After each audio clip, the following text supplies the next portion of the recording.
오늘 말씀부터는 남유다의 2대 왕이었던 아비야 시대에 있었던 일들을 기록을 하고 있습니다. 북이스라엘과 남유다가 이렇게 갈라지고 난 다음에 상황이 그렇게 좋지 않았거든요. 그들은 늘 굉장한 갈등과 또 싸움 직전에 있는 상황이었고, 오늘 드디어 아비야 때 일전을 벌이게 됩니다. 근데 이제 병력 규모가 압도적으로 차이가 납니다. 북이스라엘은 80만 명, 남유다는 40만 명. 몇 대 몇이에요, 여러분? 2대 1이죠. 이건 뭐 싸움이 안 되는 그런 싸움을 벌이게 되는데, 그 싸움에서 과연 누가 이겼을까라고 하는 점이고요. 더 중요한 것, 왜 이겼을까? 무엇이 그들을 승리로 이끌었는가라고 하는 부분이 역대기의 어떤 사가가 기록한 가장 중요한 의도라고 할 수 있고요. 오늘 저희가 그 부분을 좀 유념하면서 오늘 본문을 좀 보려고 합니다. 1절 보시게 되면 두 번째 왕 아비야인데요. 그 북이스라엘 왕은 누구였습니까? 여로보암 왕 18년째 아비야가 이제 유다의 두 번째 왕이 됐습니다. 아비야의 통치 기간은 3년밖에 되지 않았습니다. 굉장히 짧은 단명한 왕이거든요. 근데 그 아비야에 대한 평가가 2절에 이렇게 나와 있습니다. 그 신상에 관한 기록이 그가 3년 동안 예루살렘에서 왕의 제위에 있었고, 그리고 이제 제 얼굴만 보면 답이 나오나 여러분? 성경을 좀 보셔야 됩니다. 자막이 안 뜨면. 그의 어머니의 이름은 미가야이고 기브아 사람 우리의 딸이고, 또 그 아비야가 여로보암과 더불어 싸움을 벌였다라고 되어 있습니다. 근데 그 병력 규모가 3절에 잘 나와 있죠. 아비야, 즉 남유다의 왕이었던 그 아비야의 군사, 즉 남유다의 군사는 몇 명이에요? 40만 명이고, 또 북이스라엘의 여로보암은 몇 명이냐면 80만 명. 이건 결국엔 싸움이 잘 되지 않는 그런 전력 차가 확연하게 나타난다는 것을 얘기해주고 있습니다. 이건 객관적인 평가라고 할 수 있습니다. 우리가 그냥 1대2니까 뭐 한 명이 두 명씩 맞추면 되겠다 싶지만, 이거는 고대 전력 규모와 상황을 보게 되면 이건 도저히 이기기가 어려운 싸움이었습니다. 왜냐하면 당시는 싸움이라고 하는 게, 전쟁이라고 하는 게 특별한 뭐 전략과 전술이기보다는 백병전을 해야 되는 것이고, 뭐 특별한 어떤 무기가 있는 것도 아니기 때문에 가장 중요한 전력의 최고 가장 중요한 요건은 뭘까요? 사람 수였거든요. 그러니까 그 얼마나 많은 군사가 있는가라고 하는 게 전쟁의 승패를 좌우하는 가장 결정적인 요소가 되는데, 이미 출발부터 1대2의 싸움이 되었다라고 하는 것은 이미 상당히 승리의 축이 한쪽으로 기울었다는 것을 말해주고 있습니다. 그런데 결과적으로 누가 승리합니까? 당연히 남유다가 승리를 하게 되는데, 80만 명에서 대부분 뭐 50명 이상이 죽게 되고, 이제 그 대부분의 사람들이 이제 패배를 하게 되면서 남유다가 승리를 하게 되어지는데, 이 승리가 과연 가능한 게 뭐였을까라고 하는 것이죠. 우리가 어떤 싸움을 하거나 전쟁을 치르거나 어떤 일을 하게 될 때 객관적인 나의 상황과 전력을 파악하는 건 되게 중요합니다. 그렇죠. 우리가 어떤 실력을 잘 객관적으로 잘 구비하는 건 굉장히 중요한 일이거든요. 학생들이 가끔 그러지 않습니까? 이제 시험을 앞두고 모든 학생들이 시험 앞두고 제일 먼저 기도하는 게 뭘까요? 모든 학생들이 시험지 앞에 두고 기도하는 게 뭐예요? 하나님, 저의 영안을 밝혀주셔서 주의 답을 인도하여 주시고 제가 찍는 모든 답이 하나님의 답과 일치하게 해달라고, 뭐 그런 기도를 많이 하지 않습니까? 저도 뭐 그런 기도를 했던 것 같은데, 그런 기도가 잘 이루어지던가요? 어때요? 물론 가끔 이제 우리가 기도하면서 찍으면 맞을 가능성이 높아질지는 모르겠으나, 실제로 보게 되면 결국 성적과 결과는 어때요? 내가 노력하고 투자한 시간만큼의 거의 비례해서 나오지, 매우 그 반대의 경우는 아주 불가능할 만큼 힘들거든요. 그럼 뭐냐? 내가 객관적인 전력과 실력과 역량을 쌓는 것은 절대적인 이게 베이스 값이고요. 그 디폴트 값에 속하는 것인데, 그럼에도 불구하고 이 싸움에서 승리를 했다라고 하는 것은 그들의 객관적인 전력과 실력 때문에 이 싸움에서 그들이 이긴 것은 아니었다는 것을 보여주는 말씀이십니다. 그러면 무엇이 중요했을까요? 우리는 전력이라고 할 때 보통 전력 외에 변수 같은 게 있습니다. 예컨대 당일날 뭐 날씨라든가 뭐 기후라든가 여러 가지 우리가 상황적인 변수에 따라서 승리가 좌우되는 경우가 가끔 있긴 하겠지만, 그건 변수이거든요. 이 변수는 장담을 못하는 겁니다. 이게 꼭 어떤 일들이 어떤 요소가 반드시 있다라고 우리가 보장을 못하기 때문에 이 변수는 우리가 기대하거나 바라기가 되게 어려운 것이거든요. 근데 여기서는 우리의 싸움에서 성도의 싸움의 가장 중요한 부분은 전력 외 상수가 있다는 겁니다. 이 전력 외 상수가 뭘까요? 그게 바로 하나님이시라는 겁니다. 우리가 모든 싸움을 할 때 가장 중요한 그 전력 외 상수는 무엇이냐? 하나님이 계실 때 성도는 승리할 수 있다라고 하는 것을 말씀해 주고 있는 겁니다. 우리가 노력하고 우리가 준비하고 애쓰고 최선을 다해야겠지만 우리의 최선이 승리를 보장하는 것은 아닐 수 있다는 겁니다. 아니죠. 하나님이 언제나 우리와 함께 계시고 그분이 우리의 삶을 도우시고 승리로 이끄실 때만이 우리가 승리할 수 있는 것이기 때문에 여기서 보이지 않지만 하나님께서 그들과 함께 하시고 도우셨기 때문에 그 싸움이 그들이 승리로 귀결된 것이다라고 하는 것을 말씀해 주고 있는 부분이거든요. 이건 굉장히 우리에게 중요한 부분입니다. 우리가 최선을 다하지 말라는 게 아닙니다. 노력을 게을리하라 그런 거 아닙니다. 최선을 다해 준비해야 됩니다. 우리가 목회자의 설교를 봐도 그렇다고 봅니다. 목회자분들이 저는 조금 이제 좀 예외로 한다고 하더라도 제가 다른 분들 잘 모르니까 상황들 보시게 되면 목사님들이 얼마나 말씀을 준비하려고 애쓰신지 모릅니다. 기도하시고 또 주석도 보시고 여러 가지 자료도 참고하시면서 열심히 말씀을 잘 준비하시거든요. 그럼 모든 설교자들이 준비 없이 설교하는 분이 어디 있겠습니까? 근데 준비를 정말 철저히 하고 완벽하게 하면 모든 설교가 다 우리에게 은혜가 될까요? 어때요, 여러분? 그게 참 어려운 거예요. 준비를 최선을 다해서 언제나 하나님께서 은혜를 다 똑같이 베푸시면 어쩌면 그건 굉장히 목회자에게 목회가 좀 수월한 부분일 수도 있게 하겠는데 이게 아닐 때가 너무 많은 거예요. 정말 준비를 했지만 저희 전문적인 용어로 죽을 쓸 때가 있거든요. 와, 왜 이렇게 오늘 설교가 잘 안 되지? 왜 이렇게 설교가 잘 막히지라고 하는 느낌을 받을 때가 있는데 어떤 때는 정말 준비한 건 정말 물론 여러 가지 상황 때문에 그러겠지만 좀 평소보다 좀 덜했는데 훨씬 더 이 말씀이 은혜가 서로 간에 공감되어지는 경우가 되게 느껴지거든요. 그건 뭘까요?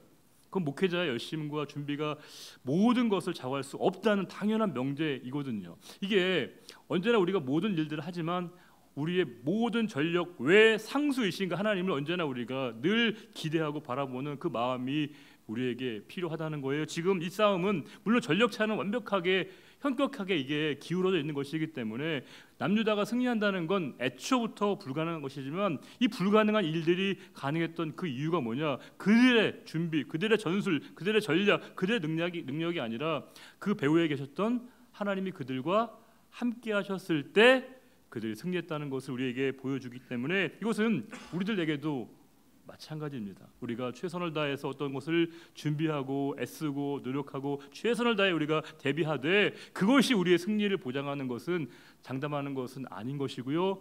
언제나 우리는 그 하나님이 우리를 도우시고 이끄시고 인도하신다는 것을 믿고 그 싸움에 우리가 임한다는 것을 오늘 말씀이 우리에게 도전해 주고 있는 것이고요. 오늘 이 싸움도 이 완벽한 전력 비대칭의 상황이지만 그럼에도 불구하고 북이스라엘에 하나님이 없으셨고 안 계셨고 남유다에는 하나님이 그들과 함께 계셨기 때문에 그들이 싸움에서 승리할 수 있었던 것이다 라고 하는 영적 교훈을 우리에게 얻게 하기 위해서 오늘 말씀이 기록되어 있습니다.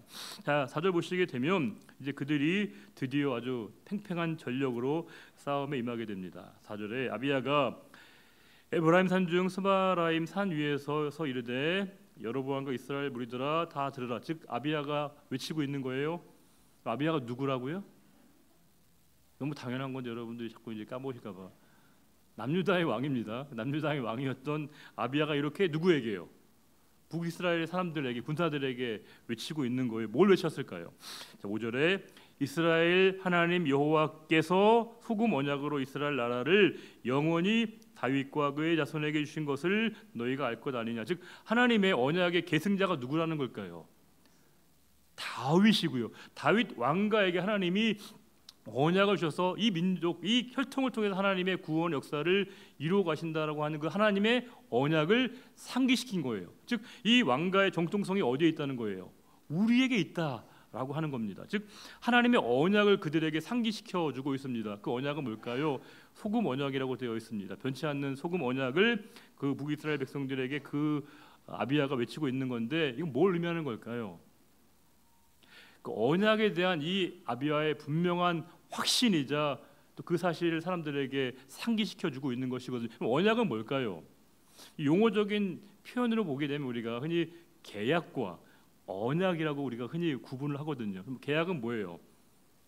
쌍무적인 것이거든요. 그러니까 상호간의 책임을 지는 걸 우리가 이제 보통 계약이라고 얘기하고, 언약은 어찌 보면 이게 계약이라고 하는 게 상대방과 대등한 관계 속에서 맺어지는 게 이게 계약인데, 언약은 그렇지 않습니다. 하나님이 어찌 보면 일방적으로 선언하시는 것이고요, 선포하시는 겁니다. 하나님이 그렇게 당신의 계획을 표현하시고 이루실 때 그것을 우리가 언약이라고 하는데, 지금 이 상황 가운데 남유다를 통해서, 유다 백성을 통해서, 즉 다윗 왕가를 통해서 하나님이 하나님의 구원의 역사를 이루실 것이라고 하는 그 언약을 이 나비야가 이 북이스라엘 백성들에게 다시금 상기시켜주고 있는 겁니다. 이게 뭘까요? 그만큼 그 언약에 대한 확신을 아비야가 가지고 있었던 것이죠. 하나님의 약속은 변치 않는다. 하나님은 당신의 약속을 변개치 않는다라고 하는 거예요. 우리가 상대방과 약속하면 믿어야 되죠. 약속하면 우리가 믿어야 되지만 믿고 싶지만 믿기가 어려울 때가 되게 많아요. 왜냐하면 저도 가끔 예를 들지만 아이들이 어릴 때 되게 약속 많이 했어요. 저희한테도 그렇고, 아빠 엄마 우리가 크면 이거 해줄게요, 저거 해줄게요, 뭐 해주겠다는 얘기를 되게 많이 해요. 너무너무 고맙긴 한데 많이 고맙진 않거든요. 왜요, 여러분? 다 애들이 기억도 못해요. 기억도. 지금 저희가 또 그 얘기 했잖아 얘기하면 애들이 막 언제 그랬냐고 막 이렇게 얘기하거든요. 이게 애들이 발뺌을 하는 걸 수도 있고, 내가 이 약속을 지키고 싶어도 불가피하게 못 지키는 경우들이 많다는 거예요. 그래서 부부간에 가장 많은 싸움을 벌이는 것도 이게 약속이거든요. 아내들에게 남편이 항상 약속을 어길 때가 많거든요. 근데 이거 할게 하지만 실제로 이제 안 지키고 싶어서라기보다는 못 지키게 되는 경우들도 꽤 있더라고요. 애쓰지만 이게 여건과 상황이 안 돼서 인간의 한계성 때문에 약속을 이행하지 못하는 경우가 분명히 생기게 되거든요. 그런데 하나님의 언약은 다르다는 겁니다. 하나님은 반드시 당신이 약속하신 것을 실행하시고 이행하시는 분이시거든요. 오늘 말씀은 그 하나님의 언약을 상기시키면서 이 아비야가 얼마나 그 하나님의 언약에 대한 분명한 확신을 갖고 있는가를 보여주고 있습니다. 내가 확신하지 않는 걸 상대방에게 얘기할 수 있을까요? 아닙니다. 그가 분명히 먼저 그 언약 약속에 대한 하나님의 그 소금 언약에 대한 분명한 확신을 가지고 있었기 때문에 사람들에게 당당하게 외칠 수 있었던 거예요. 우리가 복음을 전할 때에도 상대방에게 복음을 전하기가 좀 꺼려지고 주저하게 되는 이유도 상당 부분 뭘까요? 내가 믿지 못하면, 내가 확신하지 않으면 상대방에게 전하기가 어려운 거예요. 주저하는 겁니다. 나도 믿지 않는 걸 누군가에게 얘기한다는 게 이게 말이 되겠습니까? 그래서 언제나 복음을 전하려면, 누군가에게 전도하려면, 선교하려면 당연히 그 1차적인 전도와 선교의 대상은 누구여야 됩니까? 자기 자신이어야 됩니다. 내가 먼저 복음에 사로잡혀야 되고 하나님의 약속에 내가 먼저 붙들림 받은 이후에 상대방에게 말씀을 전할 수 있는 것이거든요. 지금 아비야는 분명히 그 내적 확신을 가지고 하나님이 언약에 충실하신 분이시다, 그 하나님의 언약을 다시금 그들에게 기억나게 하면서 그들에게 하나님이 분명히 이렇게 우리들에게 다윗 언약을 주셨기 때문에 하나님께서 이 민족의 구원은 우리를 통해서 이루어지는 것이다 라고 하는 것을 그 북이스라엘 백성들에게 그가 알려주고 있습니다. 그러면서 이제 뒤에 말씀 보시게 되면 이 아비야가 얼마나 용감한 사람인가를 보여주고 있습니다. 6절에 보시게 되면 다윗의 아들 솔로몬의 신하 느밧의 아들 여로보암, 이건 북쪽의 상황이죠. 북이스라엘의 상황입니다. 그 여로보암이 일어나 자기의 주를 배반하고, 여기서 주는 누구일까요? 하나님이기 이전에 누굴까요?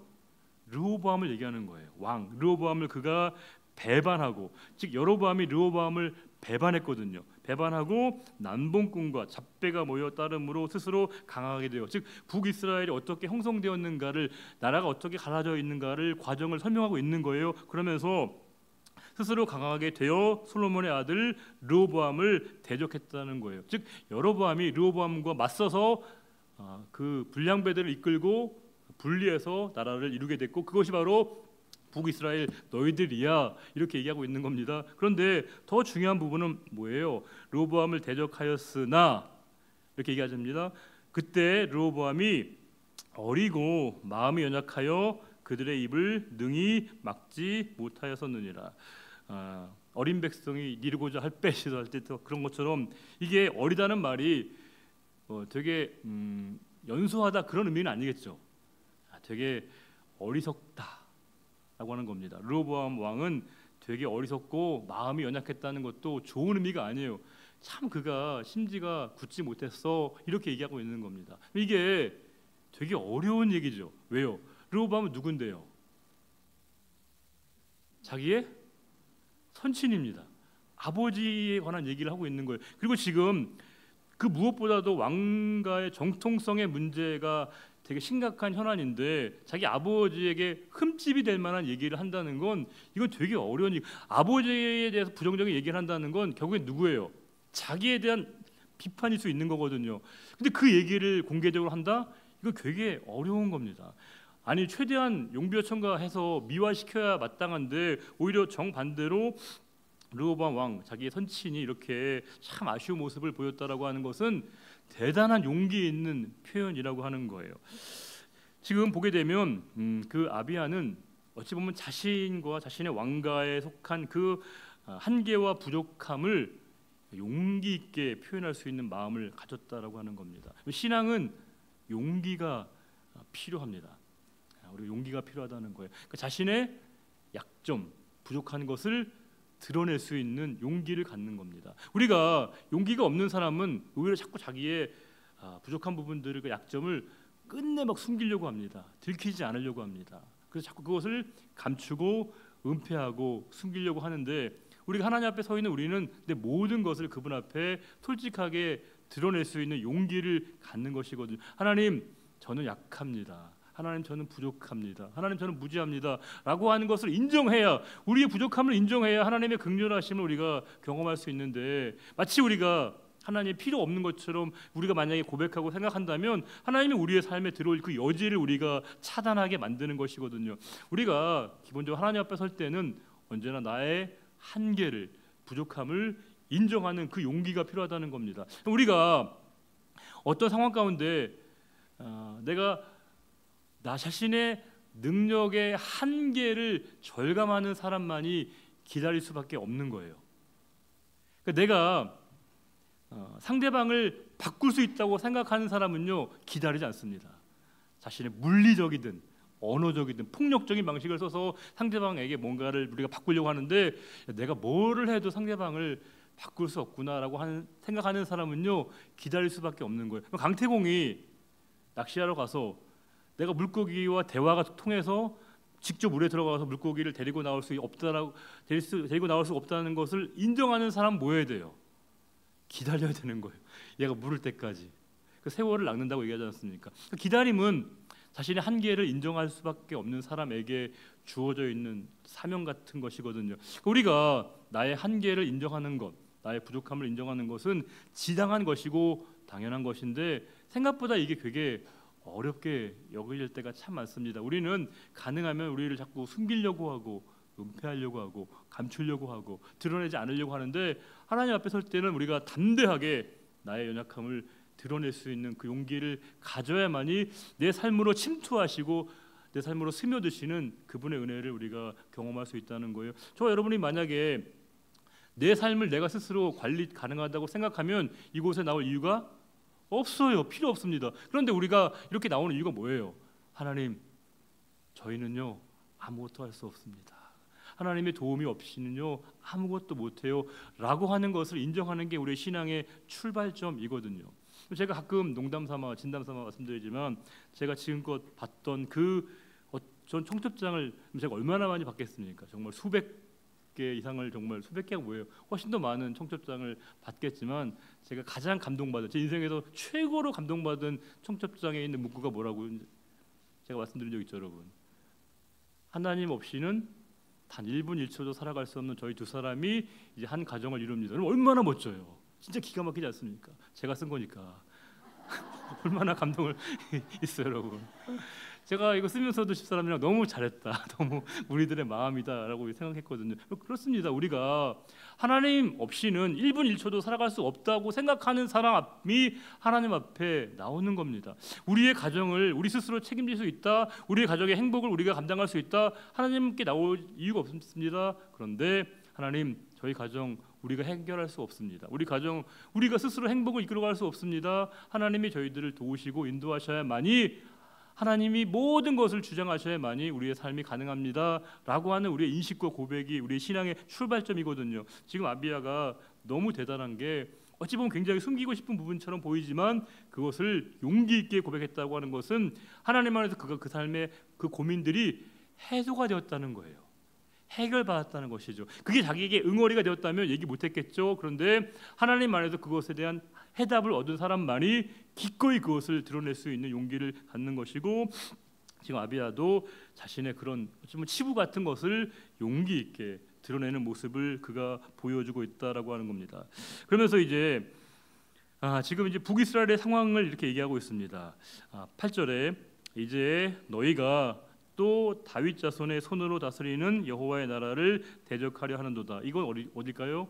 너희들이 남유다와 맞서고 있고 이렇게 우리들과 지금 대적 관계에 있다라고 하면서 그 북이스라엘의 죄의 실상을 자세하게 언급하고 있습니다. 너희는 큰 무리요 또 여로보암이 너희를 위하여 신으로 만든 금송아지들이 너희와 함께 있도다. 너희가 금송아지를 섬기고 있었다.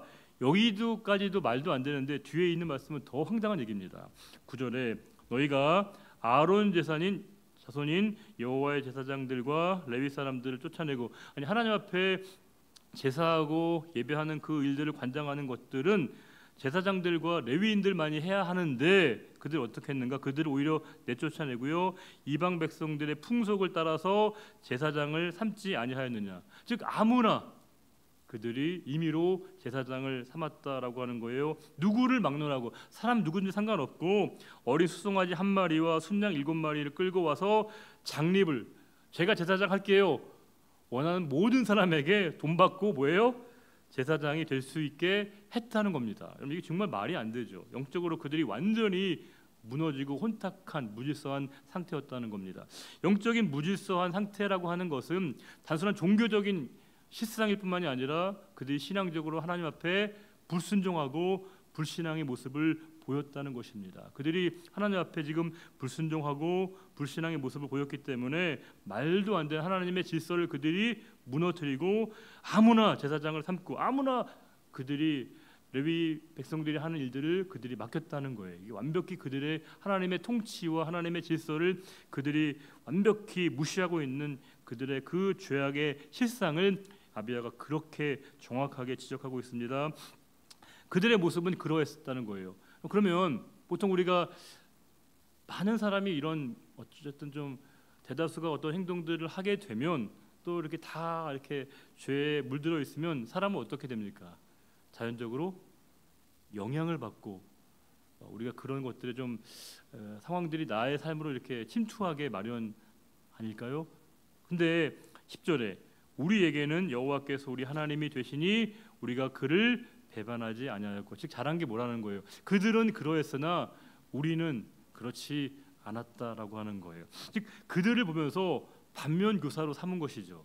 믿지 않는 그들을 보면서 우리는 그렇게 하지 말아야지 이렇게 생각했다는 거예요. 이게 여러분 생각보다 쉬운 일이 아니에요. 보통 우리가 누군가가 죄를 짓고 있으면 동조하게 마련이고 따라가게 마련인데 그들과 다른 모습을 그들이 견지한다는 건 굉장히 어려운 일이거든요. 그런데 그들은 이렇게 살고 있지만 우리는 다른 길을 살겠다. 그들은 이렇게 살고 있지만 우리는 다른 모습으로 살겠다라고 하는 것은 굉장한 그들의 결단인 것이고요. 그들이 정말 얼마나 하나님을 바라보고 있었는가를 너무나 여실히 보여주고 있는 말씀이라고 하는 거예요. 보통 우리는 환경 결정론이라고 해서 어떤 상황과 환경이 한 사람의 존재를 결정한다고, 여러 가지를 결정한다고 얘기를 많이 하거든요. 우리가 환경에 많이, 상황에 지배를 많이 받지 않습니까?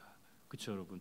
근데 환경과 상황이 우리에게 매우 중요한 요소가 되는 건 분명하지만 결정적인 요소가 될 수는 없다는 것이죠. 우리는 환경과 상황이 중요해요. 그러나 그것을 뛰어넘는 것, 그것이 바로 믿음이거든요. 우리가 물리적인 환경도 중요합니다. 심리적인 환경도 중요하고 영적 환경도 중요하지만 꼭 그것이 절대적으로 내 믿음의 상황을 좌우하는 것은 아니라는 거예요. 물론 우리가 좋은 믿음의 집안에서 모두가 나를 다 축복해주고 기도해주는 가정에 있으면 좋지요. 좋겠습니다. 그러나 그것이 반드시 내 믿음의 상황을 좌우하는 결정적인 요소가 되는 건 아니라고 하는 거예요. 물론 우리가 기도할 때도 그렇습니다. 제가 예전에 제일 억울하게 성경 보면서 했던 건 뭐냐면, 성경에서는 골방에 가서 기도하라는 말씀이 있더라고요. 골방에서. 저희는 제 방이 없었거든요. 근데 이게 골방에 가서 기도하라는 말씀은 이게 뭐지? 나는 이거 내 방도 없는데 골방은 고사하고 내 방도 없고, 내 방은 고사하고 형제들 방 따로 없는데 이거 어디 가서 기도하라는 건가? 이게 참 제가 납득이 안 됐거든요. 근데 이게 골방이라고 하는 게 물리적인 공간만을 의미하는 게 아니구나라고 하는 것을 알게 됐습니다. 하나님을 인격적으로 내가 대면하고 만날 수 있고 기도할 수 있으면 그것이 바로 골방이 되는 것이거든요. 광장에서 기도하라고 하는 것과 골방에서 기도하는 것은 완전히 다른 겁니다. 골방은 사람을 의식하는, 광장은 사람을 의식하고 사람의 시선을 생각하는 기도이거든요. 바리새인들의 기도가 그랬습니다. 골방의 기도는 뭘까요? 사람들이 나를 어떻게 보든지 고려하지 않는 겁니다. 하나님만이 내 기도를 들으시고 하나님께만 내 모든 것을 구하는 것이 바로 골방의 기도여야 하거든요. 우리는 기도마저도 자꾸 상대방에게 뭔가로 자기의 신앙의 믿음의 모습을 보여주기 위한 수단과 도구로 활용되어지는 게 바리새인과 서기관들의 모습이었는데, 너희는 그렇게 기도하지 말고 은밀한 중에 구하는 너희 하나님께서 너희의 기도를 들으시는 줄 알아라. 이 주님의 메시지거든요. 그러면 장소가 공간이 중요하지 않은 건 아니지만 결정적인 요소는 아니라고 하는 거예요. 심지어 나의 물리적인 상황은 건강도 그렇습니다. 우리는 건강해야만이 주님 앞에 이렇게 두 발로 나와서 기도하고 예배하고 하나님 앞에 우리가 나올 수 있다고 생각하지만 꼭 그런 것은 아닙니다. 여러분 생각해 보세요. 저와 여러분의 삶에서 가장 깊이 있는 기도가 언제 가능했던가 한번 생각해 보세요. 여러분, 언제 우리 기도가 가장 절실했던가요?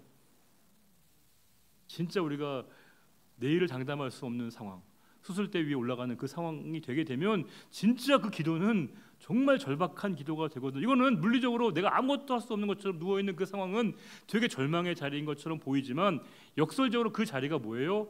우리의 기도가 하나님을 더 가까이 만나는 순간이 되는 것이거든요. 그러니까 우리는 환경과 상황이 중요하지 않은 건 아니지만 성도는 거기에 매이는 사람들은 아니라고 하는 거예요. 그것을 넘어서서 우리의 삶으로 다가오시고 찾아오시는 그분을 만나는 것이 바로 신앙이거든요. 그래서 지금 남유다의 백성들이 정말 잘한 게 뭐냐? 북이스라엘은 그렇게 영적으로 무너지고 종교적으로 혼탁했는데 그들에게 영향을 받지 않고 그들은 끝까지 하나님을 바라보고 하나님께 대한 믿음을 그들이 거두고 있지 않았다라고 하는 거예요.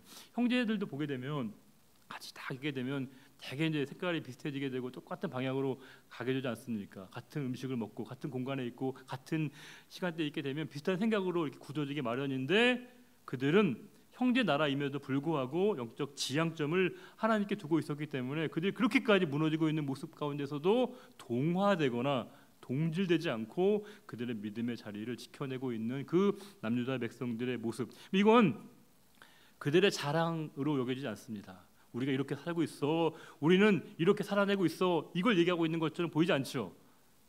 하나님께서 우리와 함께 하셨기에 우리가 이렇게 살아내고 있다라고 하는 것으로 하나님을 그들이 표현하고 있는 것, 하나님에 대한 믿음을 그들이 이렇게 드러내고 있는 것을 우리가 볼 수 있습니다. 그러면서 11절 말씀, 매일 아침 저녁으로 여호와 앞에 번제를 드리며 분향하며 또 깨끗한 상에 진설병을 놓고 또 금 등잔대가 있어 그 등에 저녁마다 불을 켜나니 우리는 우리 하나님 여호와의 계명을 지키나 너희는 그를 배반하였느니라.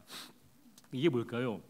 그들은 제사장과 레위인의 역할과 사역이 완전히 망가지고 무너졌지만 우리는 변함없이 우리의 자리를 지켜내고 있습니다. 지켜내고 있다라고 하는 것을 말하고 있는 것이거든요. 이 말씀 보시게 되면 11절에서 우리 눈에 확 띄는 단어가 뭘까요? 눈에 확 들어오는 단어가 여러 가지 있긴 하겠지만 저는 매일이란 말이 되게 눈에 확 들어왔습니다. 그리고 저녁마다, 매일매일 저녁마다, 이건 뭘까요? 이게 그들에게 선택이 아니었다는 것이죠. 그들의 습관이 되었다는 거예요. 우리가 믿음의 최종적인 지향점은 신앙의 인격을 갖는 거예요. 그렇거든요. 우리가 믿음의 자리에서 최고의 가야 될 마지막 지향점은 신앙 인격을 우리가 갖는 것이 중요하거든요. 그런데 우리가 신앙의 인격을 가지려면 그냥 딱 생기는 게 아닙니다. 신앙의 인격을 하려면 이 단계가 있어요. 그게 뭐냐? 첫 번째가 바로 습관을, 신앙은 좋은 습관을 만드는 것이거든요. 우리가 변함없이 해야 되는 습관. 그러니까 어떤 일들을 해서 할 때 하고 안 할 때 안 하면 우리가 습관이 되는 게 아니고요. 언제나 꾸준히 계속해서 그 일들을 하는 게 습관입니다. 그러니까 우리가 기도가 습관이 되는 건 되게 중요합니다. 하고 싶을 때 하고 우리가 또 마음이 좀 떠나면 안 하고, 그게 아니라 언제나 그 자리를 지켜가는 게 필요하다는 거예요. 그러니까 우리가 좋은 습관을 갖는 것이 좋은 인격을 함양하는 가장 중요한 기초가 되거든요. 그러니까 우리가 좋은 습관을 갖는 그 과정을 넘어서게 되면 그 습관이 우리에게 체질이 됩니다. 습관은 꼭 우리가 좋아서만 하는 건 아니에요. 습관은 우리가 그것을 때로는 좀 불편해도 또 원하지 않아도 그것을 해야 되는 경우가 있거든요. 근데 그것이 계속 하다 보면 내 몸에 익어서 그것이 내게 좋아지게 됩니다. 익숙해지게 되고요. 체질이 되게 됩니다. 여러분들 지금 당연히 한식 좋아하시죠? 아니에요, 여러분? 나 이탈리아 음식 좋아해요, 여러분. 어때요? 쓰는 게 좋아요, 여러분? 어때요? 다 여러분들이 한식 다 좋아하잖아. 저도 한식을 되게 좋아하는데 우리는 내가 당연히 태어날 때부터 한식을 좋아했겠다고 생각하지만 그렇지 않을 수 있습니다. 내가 어디서 태어났냐가 되게 중요한 거예요. 우리가 한식이 내가 좋아지게 된 것은 뭘까요? 계속해서 그것을 아침도 한식, 점심도 한식, 저녁도 한식. 아침에 미역국, 저녁엔 김치찌개, 점심에는 된장찌개를 계속 먹다 보니까 이게 우리가 익숙해져서 그 습관이 우리에게 체질이 된 것이거든요. 그게 되면 나중에는 그것이 나에게 되게 좋아지게 되고요. 그것이 하나의 인격이 된다는 겁니다. 우리가 신앙의 인격을 기르기 위해서는 습관이 필요한 거예요. 습관. 그리고 습관이 되는 것과 습관적이 되는 건 다르죠. 습관적이 되는 건 뭐예요? 계속 기계적으로 똑같은 일만을 그냥 반복적으로 하는 것인데 습관적이 아니라 하나의 좋은 습성으로 내 그것을 익히는 게 중요한 것이고요. 그 습관이 체질이 되고 그 체질이 굳어지게 되면 잘 내 몸 안에서 내면화되어지게 될 때 우리가 그것을 인격이라고 얘기하는 거예요. 우리가 남을 돕는 게 여러분 좋아요, 나쁘다는 말 이상하지만 남을 돕는 게 여러분 좀 힘들어요, 좋아요, 어때요? 남을 도울 때, 우리가 섬길 때, 남을 도울 때 다 좋으세요? 이거 설교하기가 좀 어려운데 안 좋은 분들 좀 있어야 되는데 보통 여러분 남을 돕는다는 건 나를 위한 것보다 좀 힘들지 않아요? 어떤 결정을 하고 판단을 낼 때 나에게 유익한 것과 상대방을 먼저 생각하는 건 보통은 여러분 어디가 더 우리의 마음에 기울어져 있을까요? 당연히 내게 유익이 되는 거, 나에게 편한 게 좋죠. 근데 이게 하나님께서 우리에게 아니야, 너희가 이웃을 사랑해야 돼, 섬겨야 돼, 겸손해야 돼, 이게 우리에게 주신 말씀이거든요. 이걸 우리가 바로 이행하는 게 되게 어려워요. 근데 계속해서 먼저 우리가 하는 것이죠. 먼저 섬기고 또 우리가 겸손해지고 낮아지고 이런 끊임없는 우리가 계속적인 습관적으로 그 일들을 하게 되면 어느덧 그게 우리에게 익숙해져서 자연적으로 내 몸에서 그것이 배어나오게 됩니다. 처음에는 그냥 우리가 말씀이니까 그냥 어찌 보면 딱딱하게 좀 했던 그 행동들과 그 모습들이 나중엔 자연스럽게 나도 모르는 사이에 이렇게 내 몸의 일부분이 되어져서 그것이 가능해진다는 거예요. 그런데 더 나아가 뭘까요? 그게 좋아져요. 남을 위해서 내가 행할 수 있다는 것, 남을 위해서 내가 뭔가를 기쁨으로 주님의 뜻 가운데 행하게 되어질 때 나에게 기쁨이 주어지게 되는 것은 그것이 나에게 이미 인격이 되어지는 것입니다. 그러니까 우리가 신앙의 인격을 바로 이룰 수 있는 건 아니고요. 우리가 습관이 돼야 되는 것이고요. 좋은 습관을 통해서 그것이 체질로 굳어지게 되고 체질이 좀 더 구체화되게 되면 그것이 바로 신앙의 인격이 되는 것이고, 지금 이 남유다의 백성들은 북이스라엘과 너무 다르게 신앙의 인격으로 하나님을 향한 그들의 그 신앙적 행위들이 계속되고 있었다는 것을 얘기해 주고 있습니다. 그러면서 12절에 12절 한번 읽어볼까요? 하나님이 우리와 함께하사 우리의 머리가 되시고 그의 제사장들도 우리와 함께하여 전쟁의 나팔을 불어 너희를 공격하느니라. 이스라엘 자손들아, 너희 조상들의 하나님 여호와와 싸우지 말라. 너희가 형통하지 못하리라. 여기서 가장 중요한 단어를 꼽으라면 뭘까요? 당연히 형통이라는 단어죠. 지금 아비야가 너무 성경의 정통한 입장을 잘 견지하고 있는 겁니다. 너희는 하나님이 함께 하시고 계시지 않아. 그래서 너희가 형통하지 않아. 우리는 왜 형통하다고 얘기하는 거예요? 하나님이 우리와 함께 하시기 때문에 우리 형통한 거야. 맞죠, 여러분? 성경에서 형통은 뭐라는 거예요? 하나님이 함께 하시는 게 형통이라는 거예요. 일이 순조롭게 뭐 별 문제 없이 풀려지는 것이 형통이 아니고요. 뭐예요? 하나님이 나와 함께 하시는 것, 하나님이 우리와 함께 하실 때 그게 뭐라는 거예요? 그게 바로 성도는 형통이라고 얘기하는 겁니다. 이게 외부적인 시선과 시각과는 완전히 다른 거예요. 언제나 내 삶에 어떤 상황에 있든지 어떠한 위치에 놓이든지 그 상황 속에 내 삶에 하나님이 함께 계시다는 걸 내가 확신하게 되면 그 삶을 뭐라고 얘기하는 거예요? 형통이라고 얘기하는 겁니다. 요셉은 뭐 말할 것도 없죠. 말도 안 되는 정말 그 힘든 상황을 겪었지만 성경은 요셉이 하나님과 함께 하심으로 그의 삶에 형통함을 누렸던 것처럼 여기도 굉장히 중요한 그 원리를 얘기해 주고 있습니다. 너희는 하나님과 함께하고 있지 않아 너희는 형통하지 못할 거야. 반면에 12절에 하나님이 우리와 함께하사, 이 말을 다른 말로 뭐라고 얘기할 수 있어요? 우리가 형통하다 얘기한다는 겁니다. 중요한 것이죠. 13절에 여로보암이 유다의 뒤를 둘러 복병하였으나, 지금 여로보암이 군대가 많지 않습니까? 숫자가 전략을 잘 짜고 있는 거예요. 그래서 그 앞에는 이스라엘 사람들이 있고 그 뒤에는 복병이 있는지라, 즉 남유다가 앞뒤로 다 이렇게 포위가 된 거예요.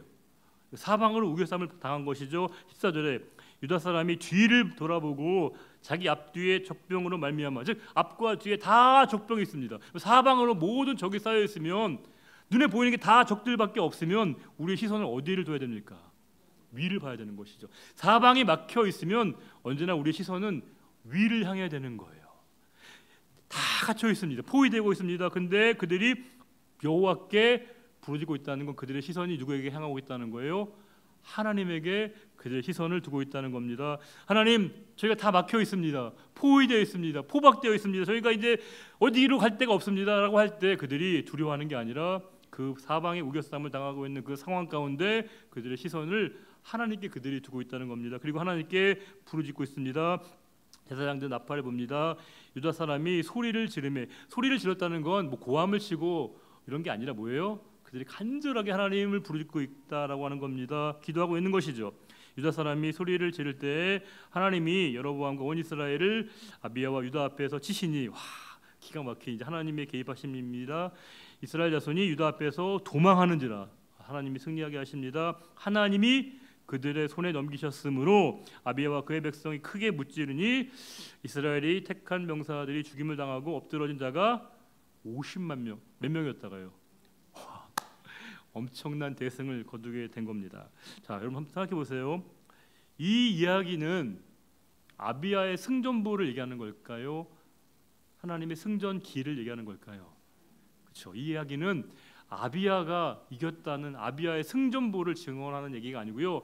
하나님의 승리, 하나님의 승전기를 기록하고 있는 겁니다. 아비야가 남유다가 이긴 게 아니라 하나님이 그들과 함께 하셔서 그들을 이기게 하셨다라고 얘기하고 있는 거예요. 18절 같이 읽어볼까요? 그때 이스라엘 자손이 항복하고 유다 자손이 이겼으니 이는 그들이 그들의 조상들의 하나님 여호와를 의지하였습니다. 그들의 이 믿음이 그들을 이기겠다라고 하는 겁니다. 19절 아비야가 여로보암을 쫓아가서 그의 성읍들을 빼앗았으니 곧 베델과 그의 동네들과 여사나와 그 동네들과 에브론과 그 동네들이라. 아비야 때 여로보암이 다시 강성하지 못하고 여호와의 치심을 입어 죽었고 아비야는 점점 강성하여 아내 14을 거느려 아들, 그 짧은 시간 동안에 많은 일을 했습니다. 아들 22과 딸 16을 낳았더라. 와, 대단합니다. 부럽진 않습니다, 여러분. 아비야의 남은 사적과 그의 행위와 그의 말은 선지자 이도의 주석책에 기록되니라. 자, 여기서 가장 중요한 내용 말씀드리려고 합니다. 자, 지금 이 아비야의 승리를 우리가 잘 이제 우리가 평가를 해야 되는데, 우리가 승리라고 할 때, 이김이라고 할 때 믿음으로써 이기는 게 있고요, 믿음이 이기는 게 있습니다. 믿음으로써 승리하는 것이 있고요, 믿음이 승리하는 게 있습니다. 이건 되게 같아 보여도요, 되게 다른 거예요. 그러니까 우리는 보통 믿음으로서 승리에 익숙할 때가 많습니다. 믿음으로 이기는 것이지, 믿음으로 승리하는 것이지 생각하는데, 믿음으로 승리한다는 건 뭘까요? 믿음이 도구화되는 거예요. 중요한 건 뭘까요? 나의 승리예요. 그러니까 나의 승리를 위해서 믿음이 도구화되는 거예요. 이게 무슨 말이냐면, 가장 결정적으로 중요한 건 뭐냐면 내가 원하는 승리가 최고의 궁극적인 목적이 된다는 거예요. 그러려면 그 승리를 위해서 믿음이 필요한 거예요. 그러면 그 믿음은 꼭 하나님이 아니어도 될 때가 있다는 거예요. 이게 사람들이 왜 자꾸 신앙이 바뀌고 막 엉뚱한 걸 의지하게 되냐면요, 그들이 바라는 승리, 이김이 최고의 궁극적인 목적이다 보니까 그걸 이루어질 수 있는 그 대상에 대한 믿음을 언제든지 바꾸는 겁니다. 그것이 돈이라고 생각하면 돈이 신이 되는 것이고 믿음을 갖는 것이고요, 권력이 그들의 힘으로 상징하게 되면 그 권력을 신으로 삼아서 믿게 되어지게 되고요, 그 권력을 통해서 자신의 승리를 이루려고 생각하는데, 우리 성도의 승리는 믿음으로써 승리하는 것, 더 중요한 게 뭐냐면요, 믿음이 승리해야 된다는 거예요. 믿음이 이기는 것입니다. 우리 믿음이 이긴다는 건 뭘까요? 어떠한 상황에서도 내 믿음이 꺾이지 않게 되는 게 성도에게 승리라고 하는 거예요. 어떠한 일을 만나도 내 믿음이 무너지지 않는 끝까지의 싸움을 견제하는 게 바로 성도의 싸움이거든요. 그래서 우리는 믿음으로써 승리한다고 표현하는 것 이상으로 뭐예요? 믿음이 이겨야 된다, 믿음이 승리한다, 이렇게 표현하고 있는 겁니다. 지금 우리는 단순하게 이 사건을 통해서 그들이 정말 믿음으로써 승리했다 생각하지만, 더 중요한 건 어떠한 상황을 만나도요, 그들의 믿음이 꺾이지 않는 그 믿음이 이기는 것, 믿음이 승리하는 그 싸움이 성도에게 가장 중요한 본질이라고 하는 거예요. 우리에게 중요한 건 내가 이기는 게 아니라 하나님이 승리하시는 게 중요하거든요. 그 하나님의 승리에 대한 그 끊임없는 믿음과 확신을 갖는 이 믿음을 끝까지 유지하는 게 우리 성도의 가장 중요한, 우리가 싸움이라고 할 때 우리에게 가장 중요한 것은 믿음이 이기는 것, 믿음이 승리하는 이 싸움이 성도에게 가장 중요하다는 거예요. 여러분들과 제가 자주 불렀던 찬송 중에 찬송가 357장 있습니다. 보세요. 가사가 이렇게 되어 있습니다. 주 믿는 사람 일어나 다 힘을 합하여 이 세상 모든 마귀를 다 쳐서 멸하세, 저 앞에 오는 적군을 다 싸워 이겨라, 주 예수 믿는 힘으로 온 세상 이기네. 뒤에 뭐예요? 믿음으로써 이긴 게 아니라 믿음이 이기네. 믿음이 이기네. 온 주 예수를 믿음이 온 세상 이기네. 어떠한 상황을 만나도 난 주님에 대한 믿음을 꺾지 않겠습니다. 믿음을 내려놓지 않겠습니다. 이게 바로 성도의 궁극적인 최종적인 승리라고 하는 거예요. 우리는 믿음으로서 승리하는 것도 중요하지만 더 중요한 건 어떠한 상황에서도 내 믿음을 끝까지 지켜내는 이 성도의 이 싸움이 가장 중요한, 성도에게 중요한 본질적인 승리의 요건이라고 하는 겁니다. 여러분들 오늘 말씀 한번 10가지 정도로 좀 정리를 좀 해드리려고 하는데요. 자, 자막 준비되셨죠? 예, 들었는데 첫 번째 보시게 되면 없나요? 예. 객관적인 전력과 실력도 중요하지만 그것이 승패의 결정적인 요인이 되는 것은 아니라고 하는 거예요. 첫 번째가 우리가 객관적인 전력, 실력, 능력이 중요하긴 하지만 그것이 승패의 결정적인 요인이 되는 것은 아니라고 하는 겁니다. 두 번째는 아비야는 이 언약에 대한 확신을 그가 가지고 있었다라고 하는 겁니다. 세 번째는 자신의 한계와 부족함을 솔직하게 인정할 줄 아는 용기가 있었다라고 하는 겁니다. 네 번째는 북이스라엘은 영적으로 무질서한 상태 그 자체였다는 겁니고요. 다섯 번째는 남유다 아비야는 북이스라엘을 반면교사로 삼았습니다. 여섯 번째는 믿음은 좋은 습관이 되고 체질이 되고 인격이 되어야 한다는 것이고요. 일곱 번째는 하나님이 함께 하심이 형통함이라고 하는 것이고요. 여덟 번째는 사방으로 포위되었을 때 우리의 시선은 위를 향해야 한다는 것이고요. 아홉 번째는 아비야의 승전보가 아니라 하나님의 승전기를 오늘 말씀이 기록하고 있고요. 열 번째 가장 중요해요. 여러분들 뭐 오늘 말씀 다 혹시 기억나지 않으셔도 마지막 열 번째만 좀 기억해 주시면 좋겠어요. 믿음으로써 이기는 승리가 있고요, 믿음이 이기는 승리가 있습니다. 우리는 믿음으로써 이기는 승리도 중요하지만 믿음이 이기는 것, 믿음이 승리하는 것, 이것이 바로 성도가 누려야 될 가장 최종적이고 궁극적인 승리라고 하는 것을 우리가 깨닫는 것이 가장 중요하다는 것입니다. 기도하겠습니다. 하나님 아버지, 오늘도 우리에게 이 말씀을 통하여서 깨닫게 하시고 또 깨우쳐 주시고 일깨워 주셔서 감사합니다. 하나님 말씀 우리가 듣고 또 알고 배워가면서 우리 성도의 삶이 어떠해야 되는 것인가를 다시 한번 오늘 말씀을 통해서 생생하게 듣게 하시고 또 보게 하셔서 감사드립니다. 특별히 우리가 믿음으로 승리하는 싸움도 있지만 성도의 싸움은 믿음이 승리하고 믿음이 이기는 것이 중요하다는 것을 깊이 일깨워 주셔서 감사드립니다. 주님, 어떠한 상황을 만나도 어떠한 일을 만나도 끝까지 이 믿음을 지켜내며 성도의 믿음의 자리를 주님 오실 때까지 견고하게 지켜나가는 우리의 삶이 되게 하시기를 간절히 바라오며 존귀하신 우리 주님 예수 그리스도의 이름으로 감사하며 기도 올려드립니다. 아멘.